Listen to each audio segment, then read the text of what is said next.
Hello student, आपने पिछले lecture में पढ़ा था primary sex organ female ovary. Ovary की स्ट्रक्चर, ओवरी के फंक्शन। फंक्शन क्या थे? ओवुलेशन करना, मतलब कि ओवम का रिलीज करना, वो ओवरी का फंक्शन है। और हार्मोन सीक्रेट करना, कौन कौन से? एस्ट्रोजन और प्रोजेस्टेरोन। क्लियर? इसके बाद पढ़ोगे secondary sex organ. Secondary sex organ in female, जैसे सबसे पहले बात करते हैं ओविडक्ट देखते हैं। ओविडक्ट के बाद यूटेरस, यूटेरस के बाद वेजाइना, और वेजाइना के बाद वल्वा, और उसके बाद मेमरी ग्लैंड। ठीक है, सबसे पहले हम बात करते हैं फैलोपियन ट्यूब की। फैलोपियन ट्यूब की जो लेंथ होती है वो 10 to 12 सेंटीमीटर होती है। कितनी होती है? 10 to 12 सेंटीमीटर। उसमें डिफरेंट रीजन होते हैं। डिफरेंट रीजन मैंने बताया था, पिछले लेक्चर में बताया था, इनफंडिबुलम, एम्पुला और इस्थमस। इनफंडिबुलम कैसा होता है? फनल शेप में होता है। कैसा होता है वो? फनल शेप में होता है। क्लियर है? वो एक फनल शेप में होता है और उसमें फिंगर लाइक प्रोजेक्शन होते हैं। जैसे हम बोलते हैं, आप बोल सकते हो उस फिंगर लाइक प्रोजेक्शन क्या बोलेंगे आप? उस फिंगर लाइक प्रोजेक्शन को फिम्बरी बोलेंगे। जो कलेक्ट द ओवम क्या करती है? कलेक्ट द ओवम ड्यूरिंग, कब? During the ovulation. जब ओवरी से ओवम रिलीज होता है तो उस ओवम को कलेक्ट कौन करता है? Finger like projection. प्रोजेक्शन जो उसे हम फिम्बरी बोलते हैं, वो कलेक्ट कर लेता है ओवम को। और इस इनफंडिबुलम में एक अपर्चर होता है, उसे बोला जाता है ऑस्टियम। ऑस्टियम क्या करता है? जो फिम्बरी जो ओवम को कलेक्ट करके लाया उसको रिसीव करेगा ओवरी से। कौन? ऑस्टियम। कौन करेगा? ऑस्टियम। कहाँ पर? इनफंडिबुलम में अपर्चर होता है। ठीक है, जो क्या करता है? उस ओवम को क्या करता है? रिसीव कर लेता है। जब ओवरी क्या करती है? ओवुलेशन करती है या रिलीज ऑफ ओवा करती है, तो वो रिसीव कौन करता है? ऑस्टियम। और कलेक्ट कौन करता है? फिंगर लाइक प्रोजेक्शन होती है जो अटैच होती है, कवर करके रखती है किसको? ओवरी को। उसे बोला जाता है फिम्बरी। ठीक है, fimbriae collect the ovum, receive the ostium. Clear है? इसके बाद आपने स्ट्रक्चर देखी थी, सिंपल हम स्ट्रक्चर यहाँ पे बना सकते हैं। देखो इस तरीके से आपने देखी होगी। ठीक है, इस तरीके से आपने देखा होगा, इसमें फिंगर लाइक प्रोजेक्शन थे, ये ओवरी थी। ठीक है, ये फिंगर लाइक प्रोजेक्शन जो होते हैं फिम्बरी बोला जाता है। ये फनल शेप जो होती है इनफंडिबुलम बोला जाता है।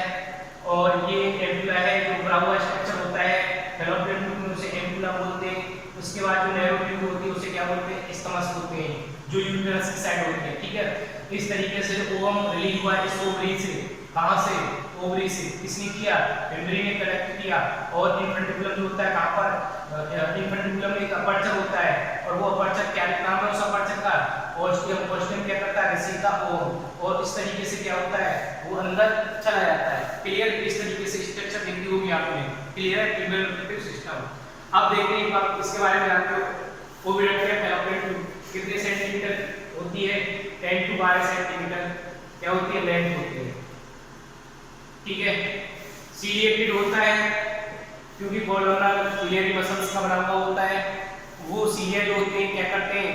वो मूवमेंट करते हैं, जिसकी वजह से ओवम जो होता है, आप पता ही है कि ओवम जो होता है नॉन मोटाइल होता है। उस ओवम को या बोल सकते हैं सेकेंडरी साइड को क्या करते हैं?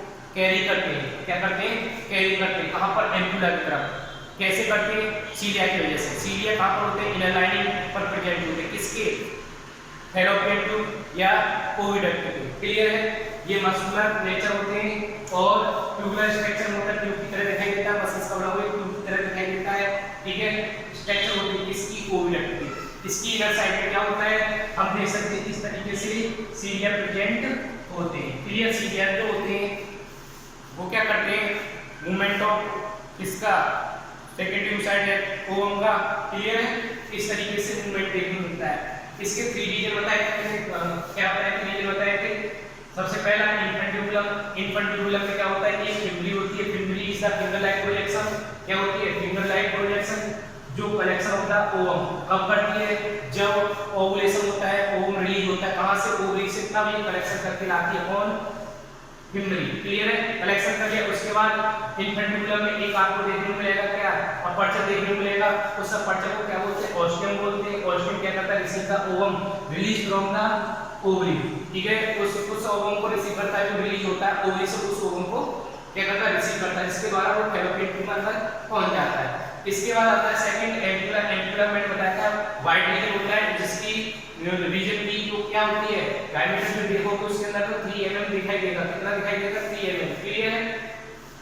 ये जो होता है प्लेस ऑफ फर्टिलाइजेशन होता है, यहाँ पर याद आता है एम्पुला में फर्टिलाइजेशन होता है, पूछ लिया जाता है फर्टिलाइजेशन के लिए प्लेस कौन सा होता है, तो याद रखो कि एम्पुला या एम्पुलर स्टमस जंक्शन बोल सकते हो। एम्पुलर स्टमस जंक्शन जो होता है या एम्पुला में क्या होता है, फर्टिलाइजेशन होता है किसका, ओवम का, और या बोल सकते हैं सेकंड यूसाइट, और किसका करोगे, सेकंड यूसाइट या ओवम बोल सकते हैं, और इसका स्पर्म का क्या होता है, फर्टिलाइजेशन होता है। कहां पर होता है, एम्पुला। एम्पुला क्या है, ब्रॉड लाइक बोल सकते हैं वाइड ट्यूब होती है, वहां पर क्या होता है, वाइड ट्यूब होता है, कितने लगभग 6 से या बोल सकते हैं 5-6 सेंटीमीटर के लगभग होता है। इसके बाद एक नैरो ट्यूब होती है जिसे बोला जाता है नैरो ट्यूब, कितना होता है, उस नैरो ट्यूब को बोला जाता है स्टमस। क्या बोला जाता है, स्टमस। जब उसमें आगे की तरफ देखेंगे, देखो यहाँ हो गया फनल शेप में इन्फेंट्रिकुलम, इधर जो होता है एम्पुलम, और ये जो यूट्रस की साइड है उसे क्या बोला जाता है, यूट्रस की साइड वाले को स्टमस बोला जाता है, जो एक नैरो ट्यूब होती है, क्लियर है। जहां से क्या होता है, जो फर्टिलाइज क्या बोल सकते हैं, ओवम जो होता है, फर्टिलाइज ओवम या जाइगोट होता है, फर्टिलाइज ओवम या बोल सकते हैं जाइगोट को क्या करता है, वो यूट्रस की तरफ इस स्टमस जो होती है नैरो ट्यूब से होते हुए आता है। कौन, जाइगोट या फर्टिलाइज ओवम, किससे होते हुए, स्टमस से होते हुए, कहां आएगा, यूट्रस से, ठीक है। इसके बाद इसके कॉमन फंक्शन जान लेते हैं। कॉमन फंक्शन क्या है, conduction of ovum by fallopian tube का कॉमन फंक्शन क्या है, कंडक्शन करना ओवम को कहां के लिए, एम्पुला से कहां ले जाएगा, वो यूट्रस की तरफ मूव कराएगा। और कैसे, देखो एक तो ओवम हो गया, दूसरा जाइगोट को मारता है यूट्रस, मैंने भी बताया था जाइगोट को यूट्रस की तरफ मूव कराता है, वो कौन कराता है, फैलोपियन ट्यूब कराता है, क्लियर है। फैलोपियन ट्यूब होता है फर्टिलाइज ओवम या जाइगोट को मूव कराएगा। और कंडक्शन ऑफ ओवम, क्योंकि ओवम जो होता है नॉन-मोटाइल होता है, उसको कंडक्शन किसकी वजह से होगा, सीलिया की वजह से। सीलिया कहां पर होते हैं, वो फैलोपियन ट्यूब या ओविडक्ट में होते हैं। फैलोपियन ट्यूब या ओविडक्ट में सीलिया जो प्रेजेंट होते हैं वो कंडक्शन ऑफ ओवम करते हैं, इसके साथ साथ जाइगोट टुवर्ड द यूट्रस, ठीक है। इसके बाद इसमें सीलियरी एक्शन होता है, जिसकी वजह से क्या होता है, सीलियरी एक्शन की वजह से, या बोल सकते हैं जो सीलिया मूवमेंट करते हैं सीलियरी एक्शन बोला जाता है। सीलिया मूवमेंट जो करते हैं उसे सीलियरी एक्शन बोला जाता है, जिसकी वजह से क्या होता है, या बोल सकते हैं ओवम जो होता है मूव करता है, क्लियर, सीलियरी एक्शन की वजह से, क्लियर है। और जाइगोट जो होता है वो भी मूव करता है, कहां पर, स्टमस से होते हुए जाता है, वो भी स्टमस किसका पार्ट है, फैलोपियन ट्यूब का। इस तरीके से ये डिफरेंट रीजन जो होते हैं फैलोपियन ट्यूब के, ये सीलियरी एक्शन बोल सकते हैं या पेरिस्टाल्टिक एक्शन बोल सकते हैं, मूवमेंट बोल सकते हैं, जिसकी वजह से ओवम जो होता है नॉन-मोटाइल वो क्या होता है, कैरी होता है, कहां से, इन्फेंट्रिकुलम से कैरी होकर कहां आता है, एम्पुला, एम्पुला से कैरी होकर कहां जाता है, यूट्रस, क्लियर है। इसके बाद देखिए ये हो गया आपका ओविडक्ट का, क्लियर हो गया। ओविडक्ट में आपको ये पता चलता है कौन कौन से रीजन, इन्फेंट्रिकुलर, एम्पुला, स्टमस। इन्फेंट्रिकुलर में प्राइमरी और ऑस्टियम, ठीक है, इनके फंक्शन, कॉमन फंक्शन पता कर लिए। अब इसके बाद आता है यूट्रस, क्लियर है।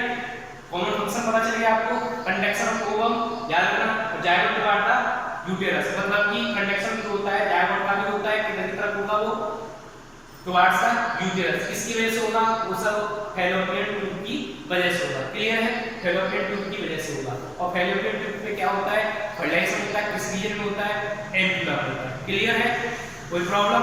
एम्पुला में क्या होता है, फर्टिलाइजेशन होता है, जिसे बोलते हैं स्टमस एम्पुलरी जंक्शन बोला जाता है, ठीक है, जहां पर फर्टिलाइजेशन होता है। इसके बाद आता है यूट्रस। यूट्रस को कौन बोलते हैं, या बोल सकते हैं चाइल्ड बेयरिंग ऑर्गन, क्या बोलते हैं उसे, चाइल्ड बेयरिंग ऑर्गन, याद रखना है। यूट्रस जो होता है चाइल्ड बेयरिंग ऑर्गन, ये कैसे दिखाई देता है, हमें इन्वर्टेड पीयर शेप में दिखाई देता है, क्लियर है, इसे दिखाई देता है इन्वर्टेड पीयर शेप में, जिसका साइज होता है 8 सेंटीमीटर लेंथ, 5 सेंटीमीटर क्या होता है, ब्रॉड, और 2 सेंटीमीटर क्या होता है, 2 सेंटीमीटर थिक देखा जाता है, किसका, यूट्रस का। शेप कैसी होती है, इन्वर्टेड पीयर शेप में, इन्वर्टेड पीयर शेप में होता है। साइज पता चल रहा है 8 सेंटीमीटर लेंथ, 5 सेंटीमीटर ब्रॉड और 2 सेंटीमीटर थिकनिंग देखी जाती है, ठीक है। कहां पर प्रेजेंट होता है, रेक्टम और यूरिनरी ब्लड में प्रेजेंट है, रेक्टम और यूरिनरी ब्लड के बीच में प्रेजेंट होता है। कौन? यूटेरस। देख सकते हैं situated urinary bladder and rectum. ये जो होता है सिचुएटेड कहां पर होता है? यूरिनरी ब्लैडर और रेक्टम के बीच में क्या होता है? सिचुएटेड होता है। इसके डिफरेंट रीजन है, फंडस है, बॉडी या बोल सकते हैं कॉर्पस, ठीक है। इसके बाद ये सर्विक्स, ये 3 रीजन है। लेकिन फंडस जो होता है तो ज्यादा इंपॉर्टेंट रोल नहीं है, ठीक है। उससे क्या होता है, जब मेंस्ट्रुअल साइकिल होती है उससे ब्लीडिंग देखने को मिलती है, इसका कोई मेन इंपॉर्टेंट रोल नहीं है, किसका? फंडस का। लेकिन किसका है मेन इंपॉर्टेंट रोल? जो होता है वो बॉडी रीजन का होता है। और बॉडी रीजन में कौन सी 3 लेयर होती है? कौन कौन सी? पेरीमेट्रियम, मायोमेट्रियम और एंडोमेट्रियम। क्लियर याद रखोगे? जो बॉडी होती है यूटेरस जो मिडिल पार्ट में होता है उसे बॉडी बोला जाता है, जहां पर क्रिएटर पर होती है पेरीमेट्रियम, बायोमेट्रियम और एंडोमेट्रियम। क्लियर है? पेरीमेट्रियम जो होता है याद रखना है, इसमें पेरिटोनियम लेयर होती है। क्या होती है? पेरिटोनियम लेयर होती है। और जो आउटर सेरोसा लेयर बोल सकते हैं उसे आउटर सेरोसा लेयर बोल सकते हैं, जिसमें लूज कनेक्टिव टिश्यू होता है। क्या होता है? लूज कनेक्टिव टिश्यू होता है। याद रखोगे? पेरीमेट्रियम कुछ कहता है पेरिटोनियल आउटर लेयर होती है, आउटर सेरोसा लेयर होती है, और ये किससे बनी होती है? लूज कनेक्टिव टिश्यू से। क्लियर है? किससे बनी हुई होती है? लूज कनेक्टिव टिश्यू से। कौन? पेरीमेट्रियम। पेरीमेट्रियम का फंक्शन है फ्रिक्शन लेस करना। क्या करना? फ्रिक्शन लेस करना, ठीक है। फ्रिक्शन लेस कैसे? जो यूटेरस है उसको क्या करता है? वो प्रोटेक्ट करके रखता है और उसको फ्रिक्शन लेस बनाता है। कौन बनाता है? प्रोटेक्ट एंड फ्रिक्शन लेस कौन बनाता है? पेरीमेट्रियम। क्लियर है? याद रखोगे? और यूटेरस को शेप प्रोवाइड में भी हेल्प करता है। कौन करता है? पेरीमेट्रियम। पेरीमेट्रियम के फंक्शन पता चलेगा आपको? शेप प्रोवाइड करने में हेल्प करना और उसको क्या करना? प्रोटेक्शन और फ्रिक्शन लेस बनाना, ठीक है। इसकी वजह से क्या होता है? प्रोटेक्ट रहती है फ्रिक्शन लेस की वजह से। जो पेल्विस रीजन में क्या होती है? वो यूटेरस प्रोटेक्ट रहती है। किसमें? पेल्विस रीजन में। क्लियर है? अंदर जो होता है। इसके बाद ये हो गया पेरीमेट्रियम का फंक्शन पता चल गया। इसके बाद मायोमेट्रियम। मायोमेट्रियम जो होती है याद रखना आपको, स्मूथ मसल सेल से बना हुआ होता है। Smooth muscle cell, smooth muscle cell से बना हुआ होता है। कौन बना हुआ होता है? Myometrium. Myometrium is the middle layer. क्या है? Myometrium is the middle layer of uterus, ठीक है। ये हो गई मायोमेट्रियम किससे बनी होती है? स्मूथ मसल सेल से। क्लियर है? स्मूथ मसल सेल से। इसका फंक्शन क्या है? इसका फंक्शन है कॉन्ट्रैक्शन करना। क्या करना? कॉन्ट्रैक्शन करना। कॉन्ट्रैक्शन कब करता है?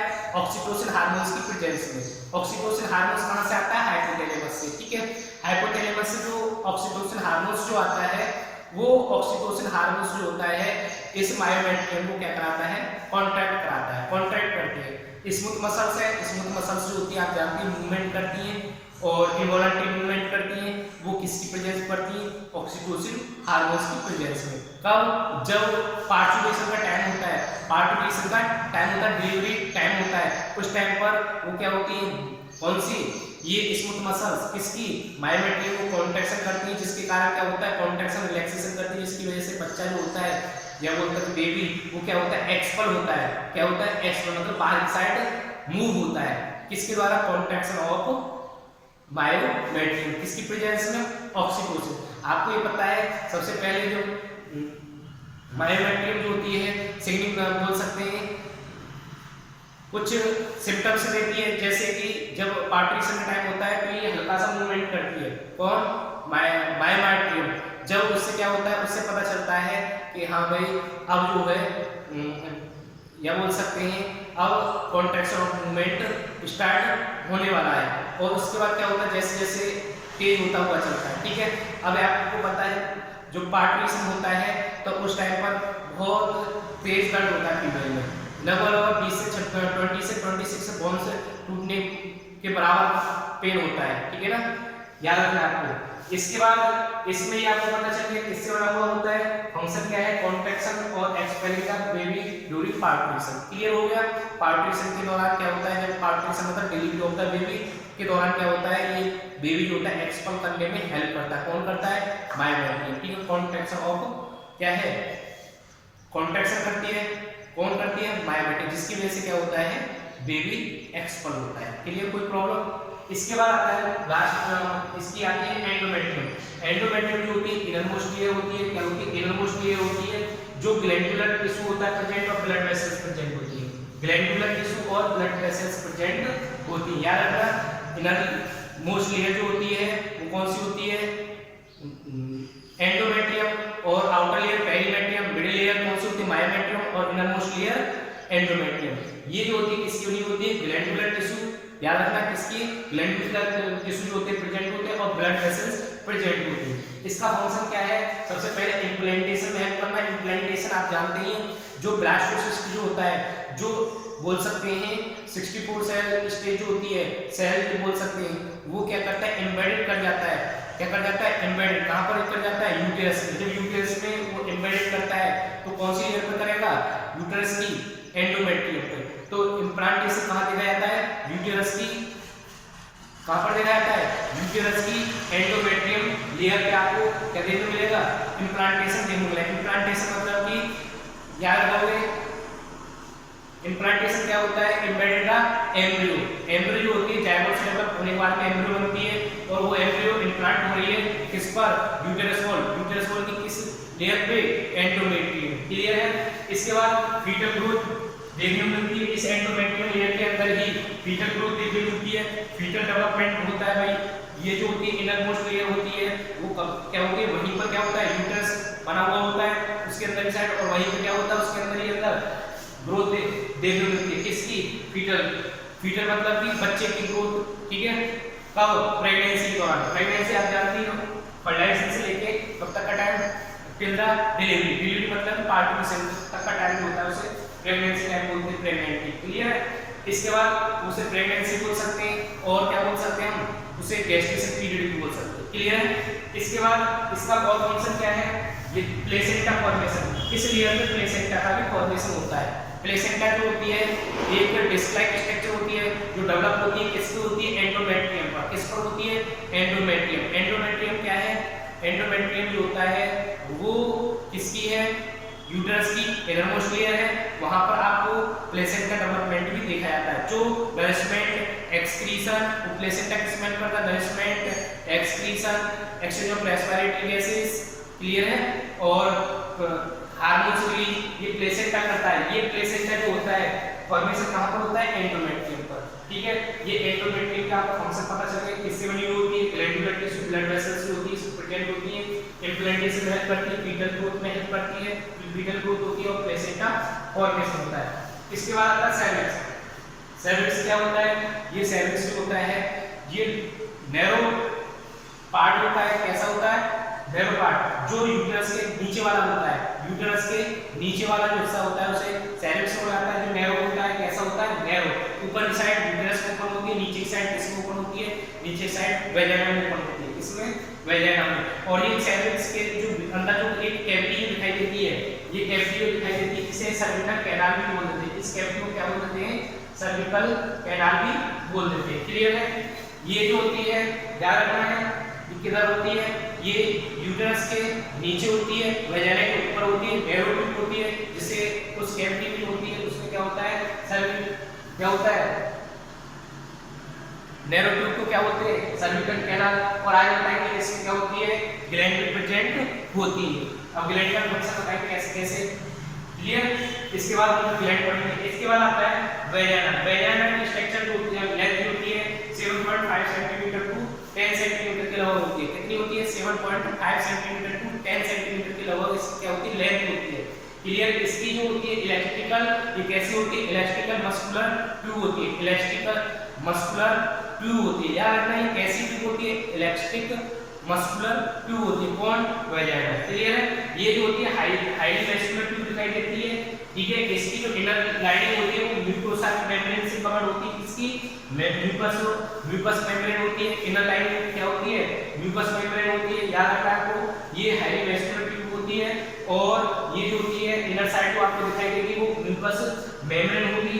ये फाइनली ओपन किस पर होती है? Vaginal orifice. वो हम बताएंगे जब एक्सटर्नल जेनिटलिया पढ़ेंगे। एक्सटर्नल जेनिटलिया मतलब कि वल्वा जब पढ़ेंगे तो हम पढ़ेंगे कि वेजाइनल ओरिफिस क्या होता है, देखने में स्ट्रक्चर पता चल जाएगा। क्लियर है? ये म्यूकस मेम्ब्रेन प्रेजेंट होती है इनर लाइनिंग पे, किसकी? वेजाइना पे। ठीक है? ये लॉन्ग ट्यूब होती है 7.5 टू 10 सेंटीमीटर की ट्यूब होती है, ठीक है। ये जो होती है, जब इसकी वेजाइना की जो ओपनिंग होती है वहां पर एक मेम्ब्रेन शो होती है, उस मेम्ब्रेन को हाइमन बोलते हैं। और जब ये हाइमन मेम्ब्रेन होती है, जैसे जैसे क्या होते हैं प्यूबर्टी के टाइम पर होती है, तो उसमें एक अपर्चर होता है। अपर्चर क्यों? क्योंकि जो मेंस्ट्रुअल फ्लो होता है, मेंस्ट्रुअल ब्लीडिंग जो आती है, उस अपर्चर के थ्रू क्या होता है वेजाइना से बाहर आती है। तो वेजाइना जो होती है, बहुत से क्या होते हैं वेजाइना को क्या मानते हैं वर्जिनिटी का बोल सकते हैं। वर्जिनिटी के लिए मानते हैं कि अगर उसमें हाइमन प्रेजेंट और वर्जन है, नहीं तो वर्जन नहीं है। ऐसा नहीं है, क्योंकि मेडिकल में माना गया है ये फिजिकल एक्सरसाइज से भी क्या हो जाती है ब्रेक हो जाती है। कौन?